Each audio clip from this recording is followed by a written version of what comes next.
Мепсо им простил 14 милиони евра на трговците со струја, покажува и на новиот ревизорски извештај пред стартот на енергетската криза. За потребите на овие трговци, преносниот систем влечел струја од европската мрежа. За количините, 4 компании од Мепсо добиле фактура во висина од 15 милиони евра. Наместо да ги наплатат, истите со одлука на управниот одбор на компанијата биле отпишани. Ово износ Мепсо го книжи како трошок на компанијата кој потоа го пријавува во регулаторната комисија за енергетика. Според ревизијата, таквиот трошок има влијание и во утврдување на крајната цена за електричната енергија која ја плаќаат домакинствата. Од отпишаниот долг во март годинава, Мепсо успева да наплати само мал дел. Во 2022 година, од овие отпишани побарувања, наплатени се средства во износ од 1,2 милиони евра, кои се искажани како приход. За целосно да се покријат потребите од струја во 2021 година, Мепсо од европската мрежа извлекла електрична енергија во вредност од 68,5 милиони евра, 5 пати повеќе од претходната година.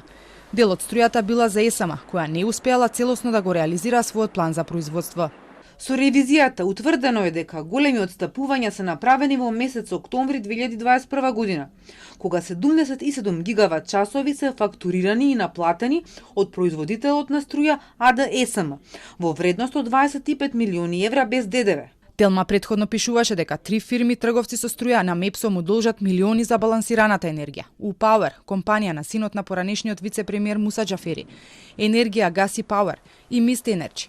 Овие фирми добија и забрана да тргуваат со електрична енергија, но некој најдоа начин, го променија името и се вратија во игра.